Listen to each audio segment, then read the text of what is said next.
আপনি তখন ডাক্তারদের কাছে যান, কিন্তু হয় you are psychologically sick, spiritually weak, যখন আপনি আধ্যাত্মিকভাবে মনস্তাত্ত্বিকভাবে দুর্বল হন, তখন আপনি কারো কাছে যান না। অথচ এই সময় আপনার ডাক্তারের কাছে অনেক বেশি বেশি যাওয়া দরকার। আর ডাক্তারকে এখানে কোরআন, তবিব ডাক্তারকে কোরআন, কোরআনের কাছে আসতে হয়। তাহলে কোরআন আপনার অন্তরের রোগ দূর করে দেয়।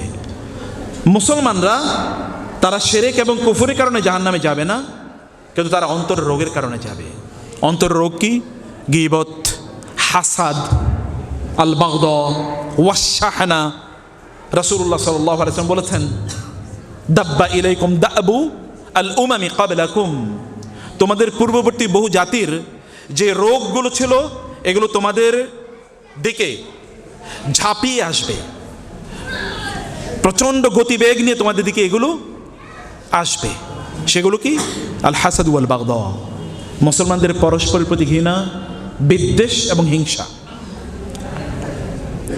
পরস্পরের প্রতি কি? হিংসা এবং বিদ্বেষ এবং ঘৃণা, অথবা আরেকজনের প্রতি শত্রুতা। আমি আশা করি যে আপনাদের দেলদুয়ার বাসীরা আপনারা কাউকে হিংসা করেন না, তাই না?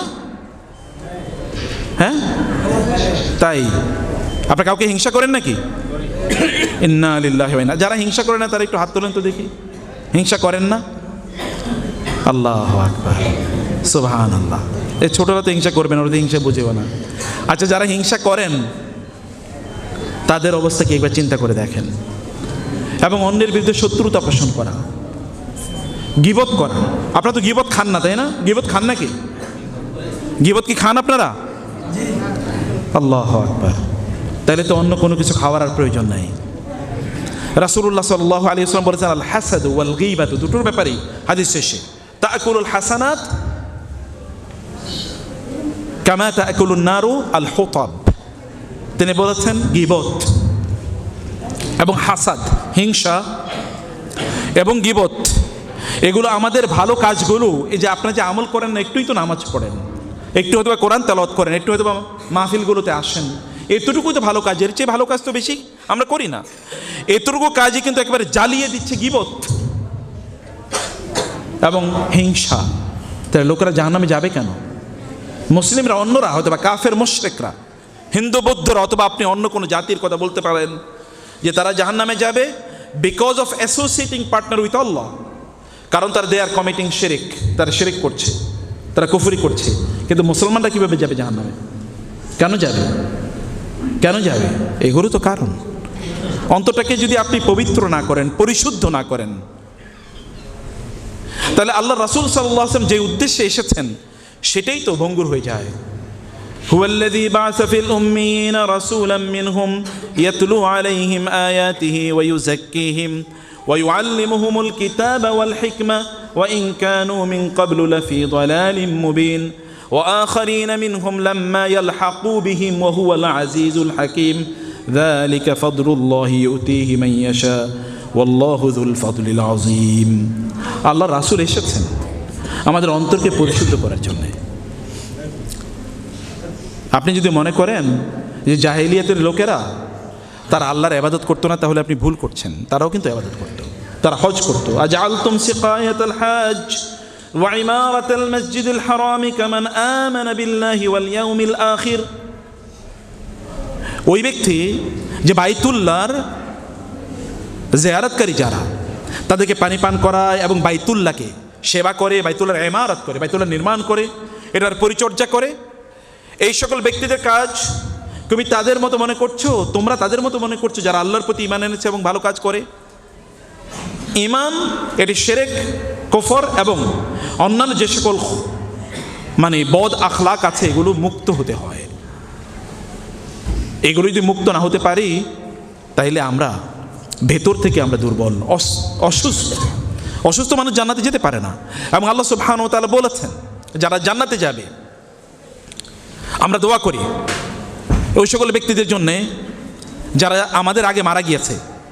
রব্বানা ইগফির লানা ওয়া লিইখওয়ানিনা আল্লাযীনা সাবাকুনা বিল ঈমান ওয়া লা তাজআল ফী কুলুবিনা গিল্লাল লিল্লাযীনা আমানু রব্বানা ইন্নাকা রাউফুর রহিম। আমরা বলি, হে আল্লাহ, আমাদের পূর্বে যারা ঈমান নিয়ে মারা গেছেন তাদেরকে আপনি ক্ষমা করে দিন, এবং তাদের অন্তরে, আমাদের অন্তরে তাদের ব্যাপারে যে গিল আছে, গিল মানে হচ্ছে এক ধরনের ইম্পেডিমেন্ট, মানে এখানে একটা গিট লেগে আছে, গিট। তাকে আমি ভালোবাসতে পারি না, তার জন্য কল্যাণ কামনা করি না, তার কল্যাণ দেখলে আমার হিংসা লাগে, ঈর্ষা লাগে, খারাপ লাগে, এবং তার বিরুদ্ধে বিভিন্ন জায়গায় বসে, দোকানে অথবা রাস্তাঘাটে বসে বসে তাদের বিরুদ্ধে বিভিন্ন গীবত শিকায়াত করি। এগুলো হলো গিল। আল্লাহ বলেছেন যে সকল ব্যক্তিরা জান্নাতে যাবে, আল্লাহ সুবহানাহু ওয়া তাআলা তাদের অন্তর থেকে এরকম গিল দূর করে দেবেন। জান্নাতে যেতে হলে অন্তর থেকে বিদ্বেষ দূর করে দিতে হয়, হিংসা এগুলো দূর করে দিতে হয়, এবং অন্তরকে পরিবর্তন করতে হয়, পবিত্র করতে হয়। কদ আফলাহা মান তাযাক্কা, কদ আফলাহা মান যাক্কাহা ওয়া কদ খাবা মান দাসসাহা। প্রিয় ভাইরা, সম্মানিত বোনেরা, সে কারণে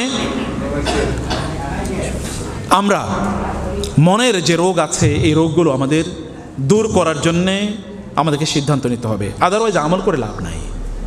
আল্লাহ সুবহানাহু ওয়া তাআলা সূরাতুল হুজুরাতে, যে সূরাটি আমাদের সবার ভালো করে পড়া দরকার, এবং বাসায় গিয়ে সূরাতুল হুজুরাত ভালো করে পড়বেন, বিশেষ করে শেষের কয়েকটি আয়াত।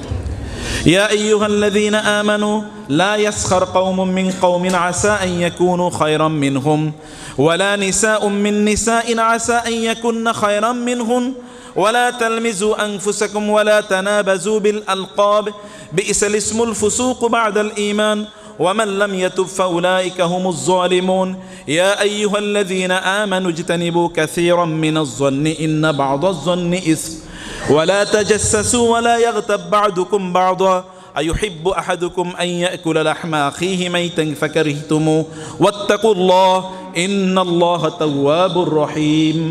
আল্লাহ তাআলা বলছেন যে তোমরা এই কাজ করো না, ঈমানদাররা, ঈমানের দাবি যদি করে থাকো, যদি তোমরা বলো যে তোমরা মুমিন, তাহলে এই কাজগুলো করবা না, কারণ এই কাজগুলো ঈমানের দাবির সাথে কন্ট্রাডিক্টরি, এগুলো ঈমানের সাথে চলে না, এগুলো ঈমানের সাথে চলে না। অতএব ঈমানের দাবিতে তুমি মিথ্যাবাদী হবা যদি তুমি এই কাজগুলো করো। ওয়ালা ইয়াগতাব বা'দুকুম বা'দা, ডোন্ট ব্যাকবাইট ইচ আদার, একজন আরেকজনের গীবত করো না। আইয়ুহিব্বু আহাদুকুম আন ইয়াকুলা লাহমা আখিহি মাইতান ফাকারিতুমু, তোমরা তোমাদের মৃত ভাইয়ের মাংস চাবিয়ে চাবিয়ে খেতে চাও, এটা তোমরা করবে না, তোমরা তো অপছন্দ করো এটা। তাহলে এটা যদি অপছন্দ করো, তাহলে তার চেয়ে কম কিসে যে একজন মানুষের অনুপস্থিতিতে তারে কামড়ানো, একজন মানুষের অনুপস্থিতি তাকে কামড়ানো গীবত। আমরা তো মনে করি যে গীবত মানে হচ্ছে কারো বিরুদ্ধে মিথ্যা কথা বলা, না, কোনো মানুষের বিরুদ্ধে তার অনুপস্থিতিতে এমন কোনো সত্য কথা বলা যেই কথা শুনলে তিনি অসন্তুষ্ট হবেন, এটাকে বলে গীবত। কিন্তু আমরা তো এই সকল দোষে দুষ্ট, মনের দিক থেকে আমরা খুবই দুর্বল ভাইরা, এবং এ কারণে বলছি যে আজকের এই সেশনটি, এই মাজলিসটি, আপনারা আমরা সবাই যেন ভিতর থেকে পরিবর্তন হয়ে যেতে পারি। আল্লাহ তাআলা আমাদেরকে সেই তৌফিক দান করুন, বলুন আমিন। রাজি আছেন তো নাকি? যারা রাজি নাই তারা হাত তোলেন। সবাই রাজি, সুবহানাল্লাহ। তাহলে যারা রাজি আছেন তারা হাত তোলেন। আমরা পরিবর্তন হতে চাই তো? আর জোরে বলেন, পরিবর্তন হতে চাই। হে আল্লাহ, তুমি আমাদের তৌফিক দান করো, আমাদেরকে ভেতর থেকে পরিশুদ্ধ মানুষে পরিণত করো, আমাদের আত্মাগুলোকে তুমি পবিত্র করে দাও।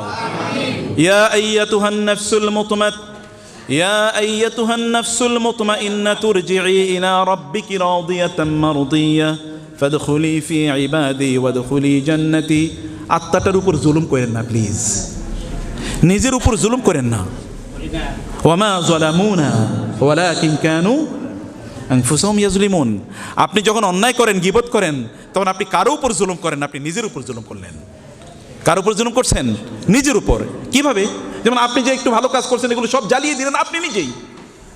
আপনি কোনো একটা দোকান করেছেন, কোনো একটা বাড়ি করেছেন, কোনো একটা ব্যবসায়ী হাউস করেছেন, সেখানে আপনি নিজেই আগুন জ্বালিয়ে যদি দেন, তাহলে আপনাকে জালিম বলবে না, কাকে জালিম বলবে? আপনি তো আপনার নিজের উপর জুলুম করছেন। কেন জুলুম করেন? যতটুকু আমল আছে ততটুকু নিয়ে কমপক্ষে আখিরাতে আল্লাহর সামনে দাঁড়ান। প্রিয় ভাইরা, আমি 3টি বিষয় আজকে আলোচনা করব। 1 নম্বর হচ্ছে ইলম, দ্বীনি জ্ঞান অর্জন। এটা গুরুত্ব কি? কারণ একটা মাদ্রাসা এবং এখানে তালিবুল ইলমরা পড়ে, এই কারণে। 2 নম্বর আমি বলতে চাই যে দ্বীনি প্রতিষ্ঠানের গুরুত্ব কি, এবং 3 নম্বর হচ্ছে আমলের গুরুত্ব কি। এই 3টি বিষয়, এবং আমি আপনাদের অনেক সময় নেব না, 3-15-45 মিনিট হয়তো বা সর্বোচ্চ কথা বলবো ইনশাআল্লাহ। এরপর যদি if you have any questions, তাহলে সেখানে আমরা কিছু প্রশ্নের উত্তর দেওয়ার চেষ্টা করবো। আশা করছি প্রশ্নগুলো আপনার লিখিত রাখবেন যদি কোনো প্রশ্ন থাকে। আর উঠা বসা করা যাবে না বেশি। যারা আছেন তারা থাকেন, যারা চলে যাবেন তারা চলে যান। আপনি যদি দিনই জ্ঞান অর্জন না করেন, দিনের কথা না শোনেন, তাহলে আপনার চেয়ে হতভাগা আর কে আছে? হতভাগা তো আপনি নিজেই। চোখটা বন্ধ করে দেখেন না, যারা চোখ বন্ধ করছে তাদের অবস্থা কি। সেদিনের ব্যস্ততা কোনো কাজে লাগবে না। আইনাল মাফার, তোমরা পালাও কোথায়? ফাফিরু ইলাল্লাহ, সব থেকে পালিয়ে আল্লাহর দিকে আসতে আল্লাহ বলেছেন। আর আমরা আল্লাহ থেকে পালিয়ে অন্যদিকে চলে যাই। সম্মানিত ভাইয়েরা এবং বোনেরা, আল্লাহ সুবহানাহু ওয়া তাআলা আমাদের পিতা আদম আলাইহিস সালামকে যখন সৃষ্টি করেছেন, তিনি বলেছেন ইন্নী জাইলুন ফিল আরদি খলিফা, আমি এই জমিনে খলিফা বানাতে যাচ্ছি। খলিফা, খেলাফত, এই জমিনের মালিক বানাতে যাচ্ছি। এই জমিনের কি বানাতে যাচ্ছি? মালিক। আপনার এই জমিনের মালিক। মুসলমানরা তো এই জমিনের মালিক। ওয়ালাকাদ কাতাবনা ফিজ জাবুরি মিন বাদি যিকরি আন্নাল আরদা ইয়ারিসুহা ইবাদিয়াস সালিহুন। আল্লাহ তাআলা বলছেন, আমি যুগ যুগ ধরে সকল আসমানি কিতাবে লিখে দিয়েছি, এই জমিনের মালিক হবে আমার নেককার দিনদার বান্দারা। জমিনের মালিক আপনারা, কিন্তু আপনাদের মালিকানা হস্তগত হয় নাই, আপনাদের হাত ছাড়া হয়ে গেছে। কেন? সেটা আপনাদের জানা দরকার, ডায়াগনোসিস করা দরকার, ল্যাবরেটরিতে যাওয়া দরকার। এখানে এই কোনো মেডিকেল ক্লিনিক বা হসপিটালের ল্যাবরেটরিতে না। You will have to come to the laboratory of the Quran. কোরআনের ল্যাবরেটরিতে আপনাকে আসতে হবে, ডায়াগনোসিস করতে হবে, টেস্ট করতে হবে, ইনভেস্টিগেশন করতে হবে। আমাদের এই খেলাফত, এই মুলকিয়াত, আমাদের রাজত্ব কোথায় গেল? আল্লাহ তো আমাদেরকে রাজা হিসেবে পাঠিয়েছেন এই দুনিয়াতে, তাহলে আমাদের রাজত্ব গেল কোথায়? আল্লাহ সুবহানাহু ওয়া তাআলা বললেন, وعلم آدم الأسماء كلها ثم عرضهم على الملائكة فقال أنبئوني بأسماء هؤلاء إن كنتم صادقين। আল্লাহ সুবহানাহু ওয়া তাআলা ফেরেশতাদেরকে বলেন, ইন্নী জাইলুন ফিল আরদি খলিফা, আমি জমিনে খলিফা বানাতে যাচ্ছি। ফেরেশতা বললেন, আতাজআলু ফিহা মান ইউফসিদু ফিহা ওয়া ইয়াসফিকুদ দিমা, আপনি জমিনে ওইরকম নতুন এরকম কোন সৃষ্টি করতে যাচ্ছেন যারা সেখানে রক্তপাত করবে এবং সেখানে বিভিন্ন বিপর্যয়, মারামারি, ঝগড়া বিবাদ ইত্যাদি তৈরি করবে, এরকম কাউকে বানাতে যাচ্ছেন? ফেরেশতারা আল্লাহ সুবহানাহু ওয়া তাআলা হিকমত বুঝতে পারেনি, কারণ বুঝার কথা না। আনটিল আল্লাহ ডিসক্লোজেস ইট, যতক্ষণ আল্লাহ তাআলা এটাকে ব্যাখ্যা না করেন তার তো বুঝার কথা না। আল্লাহ তাআলা বলেন, ইন্নী আ'লামু মা লা তা'লামুন, আমি যা জানি তোমরা তা জানো না, কেন বানাতে যাচ্ছি।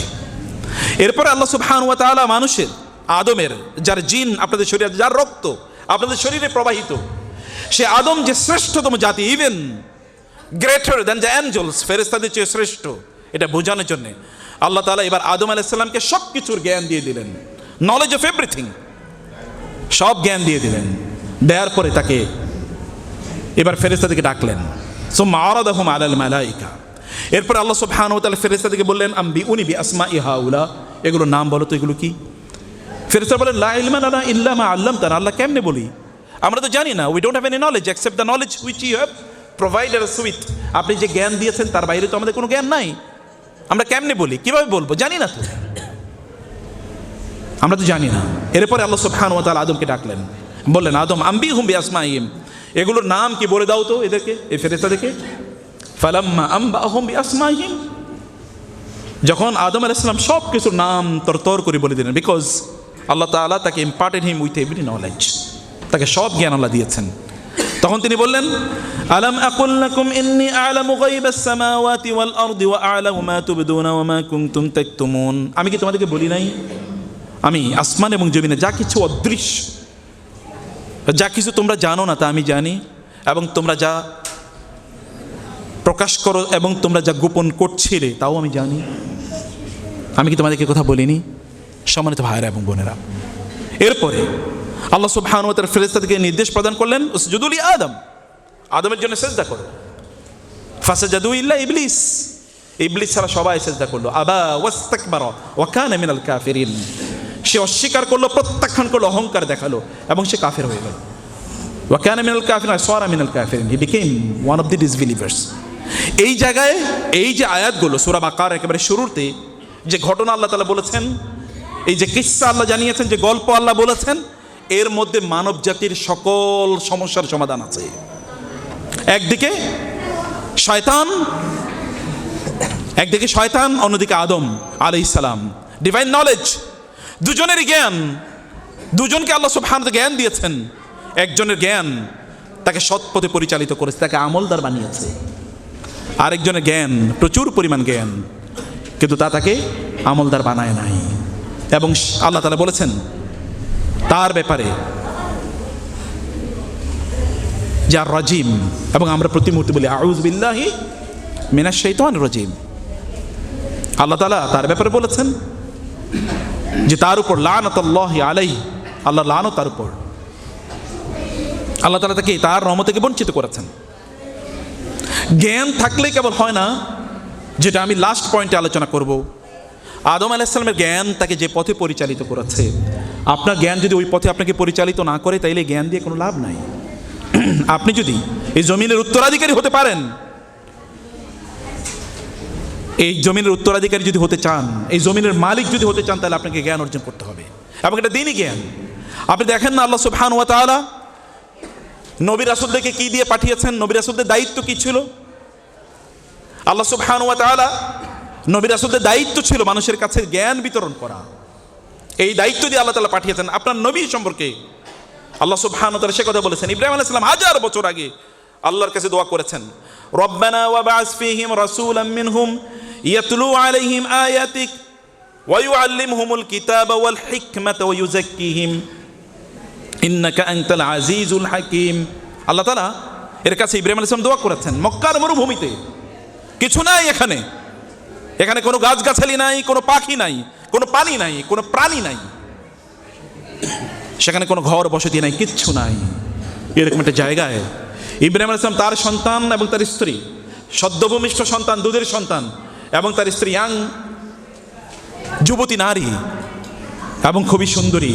কারণ মিশরীরা এমনি সুন্দর হয়। সবচেয়ে বেশি সুন্দর নাকি মিশর, ইজিপশিয়ানরা, আমি জানি না, ওইভাবে আমি কখনো খুঁটিয়ে দেখি নাই, কিন্তু লোকেরা বলে ইজিপশিয়ানরা সবচেয়ে বেশি সুন্দরী। সেই রকম সেখানকার একজন নারী, এবং সম্ভ্রান্ত হাজার আলাইহিস সালামকে মক্কায় রেখে যাচ্ছেন তার সন্তান সহ। ইব্রাহিম আলাইহিস সালাম বললেন আল্লাহর কাছে, রব্বানা ইন্নী আসকানতু মিন যুররিয়াতি বিওয়াদিন গায়রি যি জারইন ইনদা বাইতিকাল মুহাররাম রব্বানা লিয়ুকিমুস সালাহ ফাজআল আফিদাতাম মিনান নাসি তাউই ইলাইহিম ওয়ারযুকহুম মিনাস সামারাতি লাআল্লাহুম ইয়াশকুরুন। আল্লাহ সুবহানাহু ওয়া তাআলার কাছে ইব্রাহিম আলাইহিস সালাম তার স্ত্রী এবং তার সন্তানকে যেই জায়গায় রেখে গেছেন তার চিত্র বর্ণনা করলেন এবং বললেন, হে আল্লাহ, এদের মাঝে আপনি এমন একজনকে নবী হিসেবে পাঠান যার কাজ হবে জ্ঞান বিতরণ করা। কি কাজ তার? নবীজির কাজ কি ছিল? কোনো কথা বলেন না কেন আপনারা? নবীজির কাজ কি ছিল? ইলম, নলেজ, জ্ঞান বিতরণ করা। এই জন্য আল্লাহ তাআলা ইব্রাহিম আলাইহিস সালাম 1000 বছর আগে দোয়া করেছেন, 1000 বছর আগে রাসূলের জন্মের। আল্লাহ সুবহানাহু ওয়া তাআলা সেটা যে ডিভাইন রেকর্ডে কবুল করে নিয়েছেন, এটা আল্লাহ সুবহানাহু ওয়া তাআলা জানেন। আপনারা দোয়া করে তো অনেক সময় ক্লান্ত, হতাশ হয়ে যান। আমাদেরকে অনেকেই বলে, স্যার দোয়া করছি, কই দোয়া তো কবুল হয় না। দাআউতু ফালাম ইউস্তাজাব লি। আমি দোয়া করছি। আপনারাও বলেন অনেকে, কত দোয়া করছি কিন্তু বিপদ দূর হয় না। আপনি তো জানেন না, ইব্রাহিম আলাইহিস সালামের মতো আল্লাহ তাআলা ওয়াত্তাখাযাল্লাহু ইব্রাহিমা খলিলা, আল্লাহ তাআলা ইব্রাহিমকে খলিল নিয়েছেন, খলিল, পরম বন্ধু। সেই ইব্রাহিম আলাইহিস সালামের দোয়া যদি আল্লাহ সুবহানাহু ওয়া তাআলা 1000 বছর পরে বাস্তবায়ন করেন, কবুল করে থাকেন, যার ফসল আপনারা, মুহাম্মদুর রাসূলুল্লাহ সাল্লাল্লাহু আলাইহি ওয়াসাল্লাম যদি পৃথিবীতে না আসতো, তাইলে দেলদুয়ারের এই রহমানিয়া হাফিজিয়া মাদ্রাসা এটাও প্রতিষ্ঠিত হতো না, আপনারা আজকের কোরআনের মাহফিলে বসতে পারতেন না। নাকি সন্দেহ আছে? সন্দেহ আছে না? আল্লাহ সুবহানাহু ওয়া তাআলা রাসূলের হাত ধরে আপনাদেরকে হেদায়েত দিয়েছেন। আল্লাহ সুবহানাহু ওয়া তাআলা 1000 বছর পরে তার দোয়া কবুল করেছেন, এবং এমনভাবে কবুল করেছেন মুহাম্মদুর রাসূলুল্লাহের পর কিয়ামত পর্যন্ত আর কোনো নবী আসবে না। এবং শুধু তাই না, তার অনুসারীরা, এর আগে লক্ষ লক্ষ নবী এসেছে, ইনক্লুডিং ইব্রাহিম হিমসেলফ আলাইহিস সালাম। ইব্রাহিম আলাইহিস সালাম, ঈসা আলাইহিস সালাম, মুসা আলাইহিস সালাম, ইউসুফ আলাইহিস সালাম, দাউদ, নূহ, সুলাইমান, ইলিয়াস, এরকম কত নবী এসছে, লক্ষ লক্ষ নবী এসছে। কিন্তু ওই নবীদের একটা সার্টেন পিরিয়ড, এইটুকু সময় থেকে এতটুকু, কিন্তু আল্লাহ রাসূলকে আল্লাহ সুবহানাহু ওয়া তাআলা এমন শরিয়া দিলেন, এমন দিন দিলেন, এবং এমন মর্যাদা প্রদান করলেন যে মর্যাদা আর কাউকে আল্লাহ তাআলা প্রদান করেন না। এমন মর্যাদা। এবং আপনারাও আপনি জানেন রাসূল সাল্লাল্লাহু আলাইহি ওয়াসাল্লাম বলেছেন, আল্লাহ তাআলা বলেছেন কুনতুম খায়রা উম্মাতিন উখরিজাত লিন-নাস, তোমরা শ্রেষ্ঠতম জাতি। মানব জাতিতে যত জাতি আল্লাহ পাঠিয়েছেন আদম থেকে শুরু করে, আপনাদের মতো এত শ্রেষ্ঠ জাতি আল্লাহ তাআলা আর একটাও পাঠান নাই। এটা কিসের কারণে আসছে পরে, কিন্তু মর্যাদা কি? এই রাসূল বলেছেন আমি সবার পরে এবং আমার উম্মত এই পৃথিবীতে সবার পরে আসবে, কিন্তু জান্নাতে সবার আগে তারা প্রবেশ করবে। মর্যাদা কেমন! শেষে আসছে, দেরিতে কবুল হয়েছে দোয়া, কিন্তু দেখেছেন কিভাবে কবুল হয়েছে। দোয়া কবুল দেরিতে হলে মন খারাপ করেন না।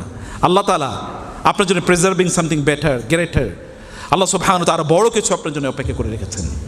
কিয়ামতের দিন যখন সবাই কবর থেকে উঠবে এবং সেদিন আল্লাহ সুবহানাহু ওয়া তাআলা এত রাগান্বিত থাকবেন, নবীরা পর্যন্ত ভীত সন্ত্রস্ত হয়ে থাকবে। লোকেরা দৌড়ে নবীদের কাছে যাবে, আদমের কাছে যাবে, আনতা আবুনা, আপনি আমাদের বাবা, ইশফা লানা ইলা রাব্বিক, আমাদের জন্য আল্লাহর কাছে একটু বলেন। আদম আলাইহিস সালাম বললে লাস্তুলাহা লাস্তুলা, না আমার পক্ষে কিছু করা সম্ভব না, নাফসি নাফসি, কেবল নাফসি নাফসি। আদম বলবে নাফসি নাফসি, বলে আল্লাহতুল্লাহ আমার পক্ষে কিচ্ছু বলা সম্ভব না, কারণ আমি ভুল করছি, ওই যে গাছের ফল আমি খাইছি, আল্লাহ নিষেধ করেছেন, আমি কিচ্ছু বলতে পারবো না। যদি আজকে আমার ধরে আমি কি বলবো? লোকেরা দৌড়ে চাইলে তোমরা কি করবো? যাও তোমরা নূহের কাছে যাও, নূহ আলাইহিস সালামের কাছে আসবেন। তিনি বলেন না না আমার কিচ্ছু বলা, লাস্তুলাহা লাস্তুলাহা, সহিহ বুখারী হাদিস, আমি কিচ্ছু বলতে পারবো না, আমি কিচ্ছু বলতে পারবো না। কেন কেন কিছু বলতে পারবে না? উনি বলবেন নাফসি নাফসি লাস্তুলাহা, আমার নিজের নিজের নিজে আমার আল্লাহ আমারে বাঁচাও, আমারে বাঁচাও, এটা তিনি বলবেন। নাফসি নাফসি মানে আল্লাহ আমারে বাঁচাও, লাস্তুলাহা I am not fit for this, আমি এটা বলতে পারবো, আল্লাহকে আমি কিচ্ছু বলতে পারবো না। কারণ ওই যে আল্লাহকে বলছে রব্বি লা তাযার আলাল আরদি মিনাল কাফিরিনা দাইয়ারা, হে আল্লাহ জমিনে একটা কাফেরও বাঁচিয়ে রাখো না। রাগান্বিত হয়ে সেদিন দিচ্ছি দোয়া করছে এবং আল্লাহ তাআলা দোয়া কবুল করেছেন। এমন প্লাবন দিলেন, ফ্লাড, বন্যা, সব তলিয়ে গেছে অল্প কয়েকজন মানুষ ছাড়া। তারা এরপরে যাবে, বলে কোথায়? বলে ইব্রাহিমের কাছে যাও। ইব্রাহিমের কাছে গেলে একই কথা, এবং দৌড়ে যাবে কোথায়? বলে যাও মুসার কাছে যাও, ঈসার কাছে যাও। সব ঈসা আলাইহিস সালাম বলবেন আজকে কারো পক্ষে কিছু বলা সম্ভব না, কেবল একজনই বলতে পারে, তার কাছে যাও। বলে কে তিনি? বলে মুহাম্মাদুর রাসূল। সবাই যাবে মুহাম্মদ রাসূলের কাছে দৌড়ে যাওয়ার পরে রাসূল বলবেন কি হয়েছে? বলে ইয়া মুহাম্মদ ইশফা লানা ইলা রাব্বিক, ইয়া রাসূলুল্লাহ আপনি একটু আল্লাহর কাছে আমাদের জন্য সুপারিশ করেন, একটু আল্লাহরে বলেন আল্লাহ তাআলা যেন হিসাব নিকাশ শুরু করে, আল্লাহকে বলেন আল্লাহ যেন আমাদেরকে মাফ করে দেয়। রাসূল সাল্লাল্লাহু এটা বলার পরে বলবেন ঠিক আছে দাঁড়াও তোমরা। তিনি দৌড়ে যাবেন, আরও সে নিচে একেবারে সেজদায় লুটিয়ে পড়বেন। আল্লাহ সুবহানাহু ওয়া তাআলা বলবেন কি? ইয়া মুহাম্মদ, হে মুহাম্মদ সাল্লাল্লাহু আলাইহি ওয়াসাল্লাম কি হয়েছে? কি হয়েছে আপনার? কেন সেজদা দিয়েছেন? এর ফারাসাক, কুম, দাঁড়ান, এর ফারাসাক, মাথা উঠান, সাল তোতা, আপনার কি চাইবেন আজকে আমার কাছে? চান যা চাইবেন তাই দেব। ইশফা তু শাফা, আপনি কারো ব্যাপারে সুপারিশ করতে চান, আপনি যে সুপারিশ করবেন সেই সুপারিশই আমি কবুল করে নেব। রাসূল বলবেন আল্লাহুম্মা উম্মতি উম্মতি, আল্লাহ আমার উম্মতের আপনি ক্ষমা করে দেন, আমার উম্মতের আপনি মাফ করে দেন। রাসূলুল্লাহ সাল্লাল্লাহু আলাইহি ওয়াসাল্লাম যখন এই কথা বলবেন, আল্লাহ তাআলা বলবেন আচ্ছা ঠিক আছে যান, আপনার উম্মতের মধ্যে যাদের অন্তরে আপনার ডাবলি বুট খেয়েছেন না, ডাবলি, এই ডাবলির মতো পরিমাণ ঈমান যাদের অন্তরে আছে তাদের সবাইকে আমি মাফ করে দিলাম, এদের সবাইকে আপনি জান্নাতে নিয়ে যান। কাজ শেষ। এরপরে আবার দৌড়ে গিয়ে আবার সেজদায়, আবারও আরশের নিচে আবার সেজদায় লুটিয়ে পড়বেন। আল্লাহ সুবহানাহু বলবেন কি ব্যাপার? আপনি তো যা চাইছেন তাই দিয়েছি, আবার কি হইল? মাথা তোলেন, কি চাইতে হবে? চান যদি কোনো সুপারিশ আবার করতে হয় তাহলে বলেন, আমি রেডি আপনার সুপারিশ কবুল করার জন্য। বলে আল্লাহুম্মা উম্মতি উম্মতি, আল্লাহ আমার উম্মতের ক্ষমা করে দেন। বলে আচ্ছা ঠিক আছে যান, আপনার উম্মতের মধ্যে যদি সরিষার বীজ বা দানার পরিমাণ যদি কারো ঈমান থাকে তাহলে তারও আমি মাফ করে দিলাম, যান তারও জান্নাতে নিয়ে যান। সহিহ বুখারী হাদিস। আবার সেজদায় লুটিয়ে পড়ছে। কি ব্যাপার? কি হইল? আবার সেজদায় লুটিয়ে পড়লেন, কি হইল? বলে আল্লাহুম্মা উম্মতি উম্মতি। আচ্ছা ঠিক আছে, মাথা তোলেন, কি চাইবেন চান, একই কথা, সাল তুতা ইশফা তু শাফা। মাথা তোলেন, কুম, দাঁড়ান, এর ফারাসাক, বলে আল্লাহুম্মা উম্মতি উম্মতি। আচ্ছা ঠিক আছে, যান আপনার উম্মতের আদনা আদনা আদনা, সহিহ বুখারী বর্ণনা, আদনা আদনা আদনা, সামান্য সামান্য সামান্য পরিমাণ ঈমান যদি কারো অন্তরে থাকে, তাহলে তারে আমি মাফ করে দিলাম, তারে জান্নাতে নিয়ে যান। হাদিসটা বর্ণনা করেছেন সাবিত আল বানানি রাদিয়াল্লাহু তাআলা আনহু। উনি এই হাদিস শুনেছেন আবু হুরায়রা রাদিয়াল্লাহু তাআলা আনহুর কাছ থেকে। এটা শুনে আসার পর ওনারা চলে যাচ্ছিলেন, এমনই সময় তার সাথীরা বলল, এখানে তো হাসান আল বসরি রাহিমাহুল্লাহ আছেন, উনি তো এই অঞ্চলেই থাকেন, চলেন না ওনার সাথে একটু দেখা করে যাই। সরি, আনাস ইবনে মালিক রাদিয়াল্লাহু তাআলা যে বর্ণনা করছেন, বলে উনি তো এখানে আছেন, চল ওনার সাথে একটু দেখা করে যাই। বলে আচ্ছা ঠিক আছে চলেন। তো হাসান আল বসরি রাহিমাহুল্লাহ এর কাছে গিয়ে বললেন, ইয়া আনাস, ইয়া হাসান, আপনি জানেন আপনার ভাইয়ের কাছ থেকে কি শুনে এসেছি? বলে কি? বলে এইরকম শাফাআতের সুপারিশের ব্যাপারে এরকম হাদিস শুনে এসেছি। তিনি বললেন এইরকম একেবারে 3 বার পর্যন্ত, আদনা আদনা আদনা পর্যন্ত। বলে হি মানে হচ্ছে গো ফরওয়ার্ড, আরো বলো, আর কি আছে বলো। বলে আর কিছু, উনি তো এখানে থেমেছেন। হাসান বসরি বললেন, উনি আর কিছু বলেন নাই? বলেন আর কিছু বলেন নাই? বলেন আরো আছে তো, উনি তো 20 বছর আগে আমাকে হাদিস বলেছেন, আমি 20 বছর পর্যন্ত এটা মুখস্থ রেখেছি, আরো আছে, উনি বাকিটা বলেন না কেন? মনে হয় উনি ভুলে গেছেন, অথবা তোমাদেরকে ইচ্ছা করে বলেন নাই, তাহলে তোমরা এরপর আমল বাদ দিয়ে দিবা। বলে কি? বলে আরেকটা আছে, তোমাদেরকে আমানত স্বরূপ বলি। কি? এরপরে তিনি আবার রাসূল আবার সেজদায় লুকিয়ে পড়বেন। আল্লাহ বলবেন কি ব্যাপার, আবারও সেজদা দিচ্ছেন, কি ঘটনা কি বলেন? সবই তো করলাম। আল্লাহ সুবহানাহু ওয়া তাআলা এর কাছে রাসূল এবার বলবেন, উম্মতি উম্মতি, আল্লাহ আমার উম্মতের ক্ষমা করে দেন। এবার আল্লাহ সুবহানাহু বলবেন, যান আপনার উম্মতের মধ্যে যারা খালেসভাবে একনিষ্ঠভাবে বিশ্বাস করে লা ইলাহা ইল্লাল্লাহ বলতো, তাদেরকে আমি মাফ করে দিলাম, তাদেরকে আপনি জান্নাতে নিয়ে যান।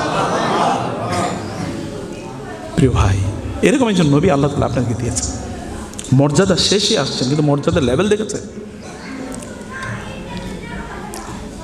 জ্ঞান যদি আপনার না থাকে, গ্রামাঞ্চলে অনেক জায়গায় যাই, লোকেরা কিচ্ছু জানে না, এ বুড়ো মানুষ কয়েকদিন পর মারাও যাবে, সে বুঝে কিন্তু কিছু বুঝে না, কি করবে তাও জানে না, কি করবে কিচ্ছু জানে না। আল্লাহ সুবহানাহু ওয়া তাআলা আমাদেরকে তো নলেজ বেসড কমিউনিটি বানাইছেন। আমরা যে জাতি মুসলিমরা তো জ্ঞানের জাতি। দেখেন তো, জ্ঞান আমরা হারিয়ে, জ্ঞান থেকে আমরা পিছিয়ে পড়ে গিয়েছি। 1200 বছর পর্যন্ত মুসলমানরা জ্ঞানের দিকে রাজত্ব করেছে গোটা পৃথিবীতে। জ্ঞানের রাজা ছিল কারা? মুসলমানরা। 1200 বছর। যখন মুসলমানরা জ্ঞান অর্জন করা ছেড়ে দিল, তখন জ্ঞান অর্জন করা শুরু করে দিল খ্রিস্টানরা এবং ইহুদিরা। এখন দেখেন গোটা পৃথিবীর রাজা হলো খ্রিস্টান এবং ইহুদিরা। এখন আপনি আমেরিকায় যাইতে আপনার খুব ভালো লাগে, ইউরোপে গেলে আপনি কিছু একটা হয়েছি।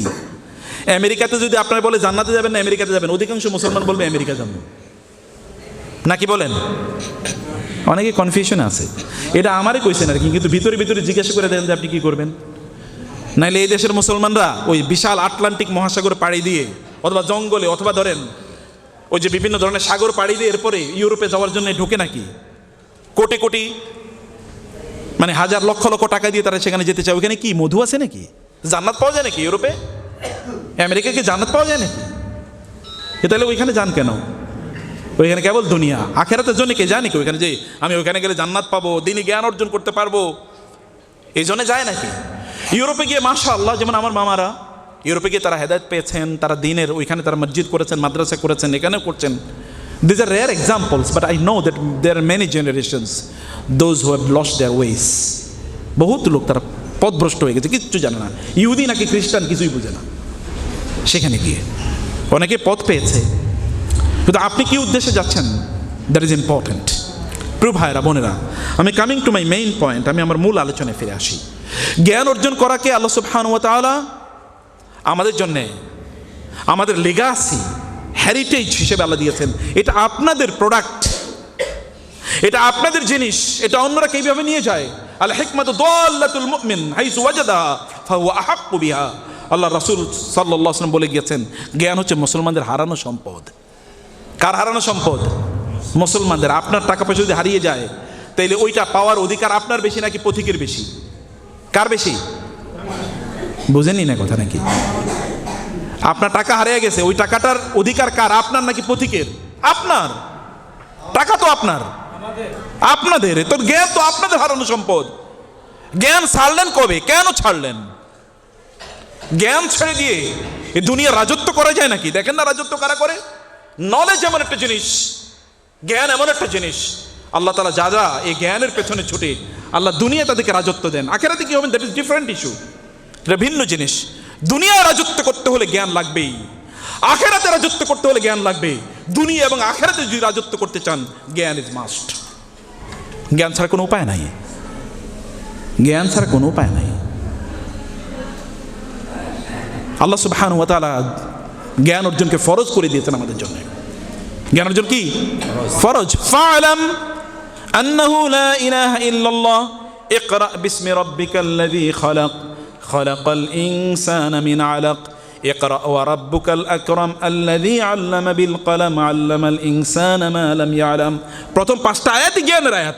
কেমনে মুসলমানরা জ্ঞান অর্জন না করে থাকে আমার অবাক লাগে। এই জাতি জ্ঞানকে কবে ছাড়লো, কেন ছাড়লো, কিভাবে ছাড়লো? যে জাতির প্রথম শব্দ ইকরা পড়ো, সেই জাতি না পড়িয়া থাকে কেমনে? জ্ঞান অর্জন করা তলবুল ইলমি ফারিদাতুন আলা কুল্লি মুসলিম। জ্ঞান অর্জন করা কি ফরজ না নফল? আপনি কি কথা বুঝেন নাই? জ্ঞান অর্জন করা কি জোরে বলেন? ফরজ। এটা কি একদিনের ফরজ নাকি আজীবনের ফরজ? এটা প্রত্যেকটা মুহূর্তের ফরজ নাকি কেবলমাত্র স্টুডেন্ট লাইফে ফরজ? এমন কোন মুহূর্ত আছে যখন আপনার জ্ঞান লাগবে না? আছে এমন কোন মুহূর্ত? জ্ঞান অর্জন করা যদি ফরজ হয়, ফরজ তরক করা কি বলেন তো? সগীরা গুনাহ না কবিরা গুনাহ? কথা বুঝেন নাই? ফরজ তরক করা কি কবিরা গুনাহ না সগীরা গুনাহ? তাহলে প্রতি মুহূর্তে কবিরা গুনাহ করতেছে কিনা? কেই মনে হয় জ্ঞান বাদ দিয়ে, জ্ঞান অর্জন বাদ দিয়ে আপনি জান্নাতুল ফেরদৌসে চলে যাবেন। জান্নাতুল ফেরদৌস কি কাদের জায়গা? আল মাহিরু বিল কুরআন মা'আস সাফারাতিল কিরামিল বারারা। হাল ইয়াসতাবিল লাযীনা ইয়ালামুন ওয়াল লাযীনা লা ইয়ালামুন ইউতিল হিকমাতা মান ইয়াশা ওয়া মান ইউতাল হিকমাতা ফাকাদ উতিয়া খায়রান কাসীরা। আর রহমান আল্লামাল কুরআন। রহমত এমনি পাওয়া যায় না, জ্ঞানের মাধ্যমে পাওয়া যায়। জ্ঞান অর্জন করা এটা ফরজ, প্রত্যেকটি সেকেন্ডের ফরজ। ইমাম আহমদ বিন হাম্বল বলতেন মিনাল মাহবারাতি ইলাল মাকবারা। জ্ঞান অর্জনের কাজটি জন্ম থেকে শুরু করে মৃত্যু পর্যন্ত। তিনি বলছেন আমার হেবার মাহবারা মানে হচ্ছে এই যে আমি লিখছি, এই লেখা থেকে শুরু করে মৃত্যু পর্যন্ত। তাকে লোকেরা বলতো ইয়া ইমাম এত কষ্ট কেন করেন, সারাদিন রাত জ্ঞান অর্জন করেন, এত পড়াশোনা করেন কেন, কেন এবং কবে আপনি এই কষ্ট করা শেষ করবেন? তিনি বলেন ইনদামা আদাউ আউওয়ালা কদমি ফিল জান্নাতি। যেই দিন জান্নাতে পা রাখবো ওই দিন আমার জ্ঞান অর্জনের জার্নি শেষ। জান্নাতে যাওয়া পর্যন্ত জ্ঞান অর্জন। জ্ঞান তো অর্জন করবেনই জান্নাতে যাওয়ার জন্য। কোন দিক দিয়ে আপনি জান্নাতে যাবেন? জান্নাতে জ্ঞান ছাড়া যাবেন? Is it possible? কে আপনাদেরকে এই কথা বললো? শয়তান বলছে নিশ্চয়ই যে জ্ঞান ছাড়া জান্নাতে যাওয়া যায়। আপনি জ্ঞান ছাড়া কিভাবে দিনের কাজ করবেন? দিন বুঝবেন কিভাবে? দিন শিখবেন কিভাবে? দিন কাজ করবেন কিভাবে? করছেন আমল কিন্তু হয়ে গেছে বেদাত, কিছু বুঝেন না। নামাজে দাঁড়ালে মন ঠিক থাকে না। এগুলো জ্ঞানকে তো এখন আমরা অপশনাল বানাইছি। অপশনাল কিভাবে অপশনাল বানাইছি? রিটায়ারমেন্টের পর এরপরে জ্ঞান অর্জন করব। জ্ঞান মানে দিনই জ্ঞান, ফরজিয়াতের জ্ঞান, আল্লাহকে চেনার জ্ঞান, যে জ্ঞান আপনাকে আল্লাহকে চিনিয়ে দেবে। আমি যদি আপনাদেরকে দাঁড়ায় বলি 5 মিনিট আল্লাহর ব্যাপারে বলেন তো দেখি, 5 মিনিট আল্লাহর ব্যাপারে বলতে পারবেন কয়জন? আমি হাত তুললে তো আপনারা লজ্জা পাবেন, আমি হাত তুলতে চাই না। 5 মিনিট আল্লাহ সম্পর্কে বলতে হবে, কয়জন পারবেন? বুকের পাঠা কয়জনের আছে? আমি 5 মিনিট আল্লাহর ব্যাপারে বিশুদ্ধ কথা বলতে পারবো। এর বিপরীতে যদি বলি রাজনীতি সম্পর্কে 5 ঘন্টা বলেন তো বলে কিসের 5 ঘন্টা? আমি 5 দিন বলতে পারবো। সব মহারাজনীতিবিদ আছে কিনা? আর ব্যবসা বাণিজ্য, আপনার ব্যবসা আপনি মহাপণ্ডিত, কৃষিতে মহাপণ্ডিত, আপনার প্রফেশনে পেশায় আপনি মহাপণ্ডিত, সব কিছুতে আপনি মহাপণ্ডিত, কেবল আল্লাহর ব্যাপারে আপনি মহামূর্খ। ইয়ালামুনা যাহিরাম মিনাল হায়াতিদ দুনিয়া ওয়া হুম আনিল আখিরাতি হুম গাফিলুন। দুনিয়ার পণ্ডিত, আখিরাত সম্পর্কে জিরো নলেজ, কিচ্ছু জানেন না আখিরাত সম্পর্কে। আমার মুরব্বির আলেমরা পাশে আছেন, আমি শ্রদ্ধা রেখে বলছি,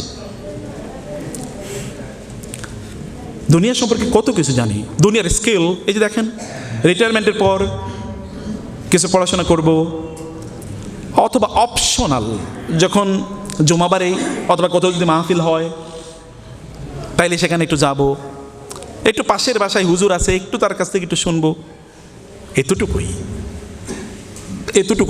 মানুষ আমাদেরকে যে সকল মাসালা জিজ্ঞেস করে এগুলো যদি শুনতো আল্লাহ রাসূল, তাহলে তিনি নিশ্চিত কাঁদতেন যে এই উম্মার জন্য আমি সারাটা জীবন কাঁদছি এবং আখেরাতেও কাঁদব। যেই মাসালা জিজ্ঞেস করে লোকেরা আমাদেরকে, এখন ওযুর মাসালা, বেসিক মাসালা জিজ্ঞেস করে, নামাজের বেসিক মাসালা জিজ্ঞেস করে।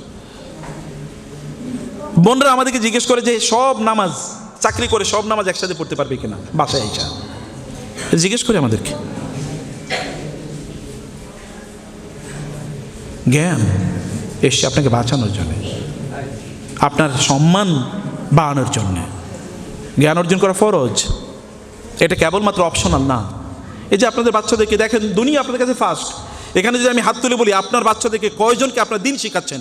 আমি মাদ্রাসায় পড়াইতে হবে নট নেসেসারি, আমি কথা বলছি না, কিন্তু দিন শেখাচ্ছেন কয়জন বলেন? আপনার তো বাসাটা আপনার ফার্স্ট মাদ্রাসা, আপনার বাসাটা আপনার প্রথম মাদ্রাসা। আপনার বাসাটা কতটুকু মাদ্রাসা বানাইছেন বলেন? বাসায় কতটুকু দিন আছে? আপনার দিন শেখা কেবলমাত্র ইউটিউবে কয়েকজন হুজুরের ভিডিও শুনবেন। আজকের আমার আলোচনা তো আপনার ভালো লাগবে না, কারণ আমি তো সুর দিয়ে কথা বলি না, আবার তাড়াতাড়ি কথা বলি। আমার তো নিজের একটা ভাষা আছে, আমি চাইলে ওটা পরিবর্তন করতে পারবো না। এখন আপনারা সুর দিয়ে না বললে আপনাদের মজা লাগে না, মাঝে মাঝে কিচ্ছা কাহিনী না বললে মজা লাগে না। কারণ গান শুনলে যেরকম কানে ভালো লাগে, সুরের ওয়াজও ওরকম কানে ভালো লাগে। ওটা গানের কারণে, ওটা গানের কারণে, ওই গান শুনে অভ্যস্ত, এই কারণে ওইটা।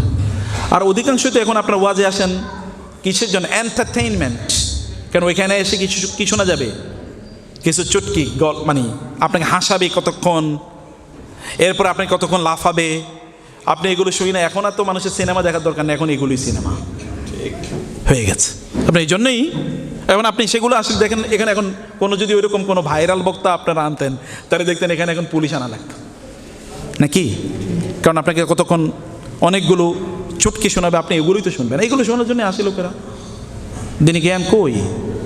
শুধুমাত্র ইউটিউব শুনে যদি আর ফেসবুকের লেকচার শুনে যদি দিনে জ্ঞান অর্জন করা যাইতো, তাহলে আল্লাহ নবী রাসূলের পাঠানোর দরকার ছিল না, একটা ইউটিউবে পাঠিয়ে দিত। ইউটিউবে আপনি দিনে জ্ঞান অর্জন করবেন বটে। আমরা যখন আসতেছিলাম আমাদের গাড়িটা রাস্তায় নষ্ট হয়েছে, আমরা রওনা দিয়েছিল 5টায়, এখানে আসার কথা 8টায়, এসে পৌঁছে ধরেন 11টায়, 11:15টায়। গাড়িটা রাস্তায় প্রায় 1 ঘন্টা মানে স্টার্ট বন্ধ হয়েছিল। তো আমাদের ড্রাইভার একজন মেকানিক খুঁজে বের করছে, তো মেকানিক গাড়ি ঠিক করে দিয়েছে। এরপর আমি যখন উঠবো তখন ড্রাইভার বলতে, স্যার একটা ঘটনা ঘটছে। কি না, আমাদের ওই যে আমার সাথে এসে আমাদের এক কলিগ, আমার কলিগ, তো একটা ঘটনা ঘটছে। বলে কি? বলে ও তো আমাদের সব ভিডিও দেখে এবং সব ভিডিও সে ডাউনলোড করে এগুলো শুনে দেখে, এবং আজকে রোজাও রাখছে আমাদের ভিডিও শুই না, ইউটিউবের ভিডিও শুই না। আমি সব চিন্তা করলাম, সুবহানাল্লাহ, ইউটিউব এখন একটা দাওয়াতের প্ল্যাটফর্ম হয়েছে। কে কোথায় কার কথা শুনে হেদায়েত পায় এটা আমরা জানি না, এটা আল্লাহ সুবহানাহু ওয়া তাআলা ভালো জানেন, আল্লাহ সুবহানাহু ওয়া তাআলা ভালো জানেন। কিন্তু আপনি তো ওইখানে সিস্টেমেটিক কোনো জ্ঞান পাবেন না, ওরা তো নলেজের হাউস না। সেখানে ছোটো ছোটো ভিডিও ক্লিপ থাকতে পারে, কিন্তু আমরা এখন অভ্যস্ত এরকম 2 মিনিটের 3 মিনিটের শর্টস, রিলস, এগুলো ছাড়া আমাদের মজা লাগে না। ওগুলো একটার পর একটা দেখতেই থাকি। জ্ঞান তো এখানে নাই ভাইয়েরা। দিনী জ্ঞান অর্জন করার জন্যে আপনাকে সিদ্ধান্ত নিতে হবে। যদি আপনি সম্মানিত হতে চান, মর্যাদাবান হতে চান, নবীর কাজই ছিল এটা। এবং দিনী জ্ঞান অর্জন করাটা নবী রাসূলদের উত্তরসূরিতা। আল উলামাউ ওয়ারাসাতুল আম্বিয়া ওয়া ইন্নাল আম্বিয়া লাম ইউওয়ারিসু দিনারা ওয়ালা দিরহামা ইন্নামা ওয়ারাসুল ইলম ফামান আখাযাহু আখাযা বিহাজ্জিন ওয়াফির। রাসূল সাল্লাল্লাহু আলাইহি ওয়াসাল্লাম বলেছেন, যারা দিনী জ্ঞান অর্জন করে তারা নবীদের উত্তরসূরি। নবীরা নাই, কিন্তু নবীদের কাজগুলো যারা দিনী জ্ঞান অর্জন করে তারা করে। নবী না থাকলে নবীদের স্থলাভিষিক্ত হিসেবে আলেমরা কাজ করে যাচ্ছে, যারা দিনী জ্ঞান অর্জন করতে অথবা দিনী জ্ঞান যারা বিতরণ করে। আর দুনিয়া মালউনাতুন মালউনুন কুল্লু মা ফিহা, এই গোটা দুনিয়াটা লানত-প্রাপ্ত। এই গোটা দুনিয়ার মধ্যে যা কিছু আছে সবই ধ্বংসপ্রাপ্ত। ইল্লা আলিমুন আও মুতাআল্লিমুন ইল্লা যিকরুল্লাহি ওয়া মান ওয়ালাহু আও আলিমান আও মুতাআল্লিমান। আল্লাহ জিকির অথবা আল্লাহ জিকিরের সাথে যারা সম্পৃক্ত অথবা যারা দিনী জ্ঞান বিতরণ করে, দিনী জ্ঞান অর্জন করে, এরা ছাড়াই গোটা দুনিয়ার সব ধ্বংস হয়ে যাবে।